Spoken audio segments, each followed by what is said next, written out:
So we talked about on question 12, when the inverse tangent's on the outside, it's going to cancel out with those. We did talk about how inverse cosine took you to which half of the circle? Which part of the circle did the inverse cosine take you to? Ah, yes, the top half. Okay. Depends on what kind of hair you have, but that's the top half. Sine inverse and tangent inverse were both what part of the graph? Okay. They were both over here. So just imagine a guy with a really bad comb over getting out of the swimming pool. You know? Okay. Okay. Never have quite figured out why my dad keeps that hairdo, but okay. Was it really? Yeah, it's terrible. You didn't tell him that? No, I have not. I've not tried to make him cry in front of a group of people. What am I indicating right here with these kind of parenthesis type things? There was something different between these two.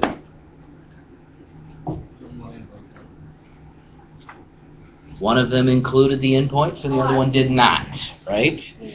So tangent, you have undefined slopes at the top and the bottom, so you can't include those. Okay?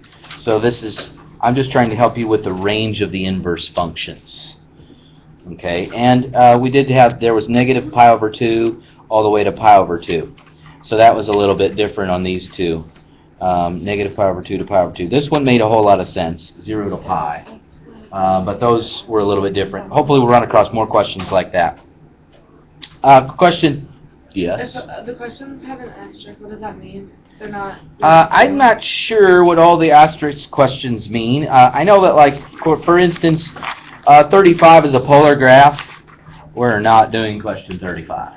Okay? We did not do polar graphing. No, 34, for instance, 34 is a reasonable question. Multiplying two matrix transformations? We should know how to do that. Is there no count in calc one? What about... You know, I'll have to double check on that. I mean, we did that before. We might have that same thing going on here with the calc, no calc. Do we have to know rectangular coordinates for 79 and 80? Rectangular coordinates? Yeah, like x and y?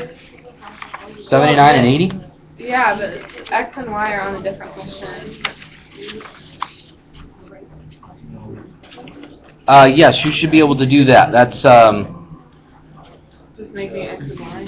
yeah, for instance, on question 79, we have x is equal to r cosine theta, and y is equal to r sine theta.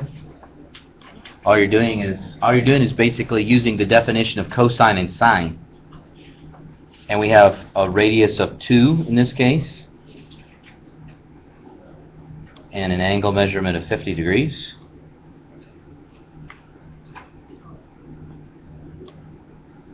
So if we can type those on our calculator, then we can get the approximate values. Which mode should your calculator be in for those? Degree. Yes, degree. If it's in radians, you get the wrong answer. Yeah. Mode is right by the quit button. At the top, toward the top, I should say. Agree. Antiperspirant. Will that change any other, like... Wait, go back to what you're just on. Anything cosine sine. Okay. Tangent. That would be what you need to worry about for that. That was... What do you need? Whatever you just got. Question 79. Just changing something from polar form to rectangular form? I mean, it's a vector, folks. 50 degrees with a magnitude of 2. That's the same idea. Polar coordinate is just a point in the universe, but it's the same idea as a vector. And so if this is 50 degrees and you're trying to find out what x and y are, aren't we just using basic sine and cosine? That's all we're doing. You know the radius, you know... What? I can. but it's just your basic sine and cosine definitions. Yes. Number 34, it asks the matrices and the cosine. Can you use the order? Sure thing. 34? The order. Like for sine, cosine. Okay. So all of our rotation matrices, so r theta is what I think what she's asking about. There's cosine theta here and cosine theta here. Now, are those x values or y values? Those are x values. So those are both x values.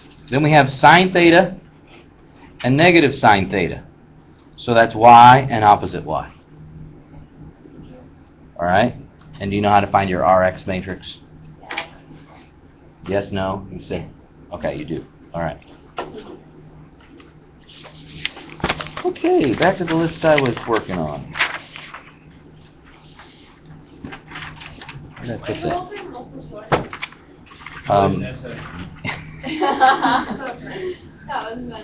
Yeah, we'll let her think that, okay? Nice job. Okay, so what is the set of all solutions to this equation, cosine x equals 1? Where on the unit circle do you find the cosine value equal to 1? Think about the circle. Think about what cosine represents. Where do you find the cosine of 1? We'll just look at this picture and see if we can come up with the cosine of 1.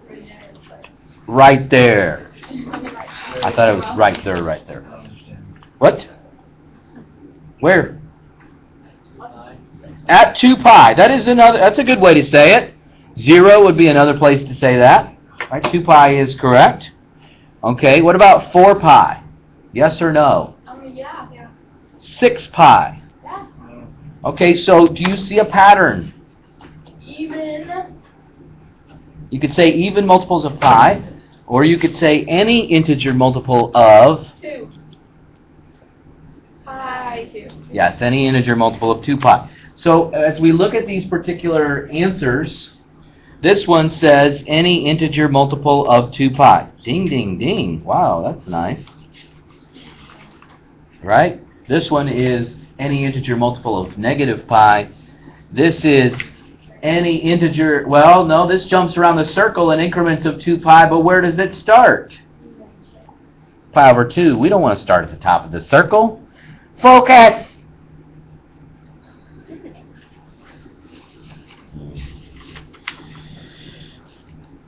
And then this one is any integer multiple of pi, so that's definitely out. So, choice A. Oh yeah, we didn't say the answer to that one. Okay, 14. We've got angle A, side A, angle B, side B, and lastly angle C. If I know this is 12 and this is 12 and one of the angles is 50, what do I know about that one? 50. Right, isosceles triangle. So if that's 50 and that's 50, that has to be 80, right? And if I'm trying to find side C, which is this one down here, which method should we use? SOHCAHTOA? You could probably actually use SOHCAHTOA in this situation, but only because it's an isosceles triangle. So I wouldn't try that trick most of the time. The law of cosines would probably work, although most people would generally hurt themselves trying to use it in this situation. I see a known angle and a known opposite side. When you have a known angle and a known opposite side, which law would be the best? Known angle and a known opposite side. There's no law of tangents. Just give you a hint there. Oh. Law of sines, thank you very much. So the sine of angle 50 over 12 is equal to the sine of 80 over side C, which is what you're trying to figure out. Okay, so crisscross multiply will make you jump. eventually that joke's going to wear out. I think it's pretty. Since it's a generational thing, I guess. 16, the ladder. Okay? It's a right triangle. Which of the trig functions involves the adjacent side and the hypotenuse? Adjacent and hypotenuse. That's the cosine. The cosine of angle theta is equal to the adjacent side divided by the hypotenuse. Which one of those answers looks a lot like that?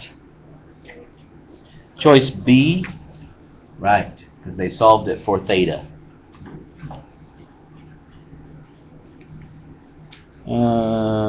18. Now, if you knew your change of base theorem for logarithms, you would know that you can change the base of this logarithm to any base you want to. So, typically we change it to base 10, right? We do the log of the argument over the log of the old base. But I don't think 10 is such a hot choice in this case. What do you think would be a good choice? Just look at the question. What base should we pick? B! That's an awesome choice. Because if I look at what they gave me, they told me that log base B of A is equal to 18 and log base B of C is equal to 2. Could I use those pieces of information now? 18 divided by 2, which is 9. It's an easy question as long as I knew the change of base theorem, and that I get to pick any base I want. Negative 21. That was not on my list, but guess what? It is now. Okay, question 21.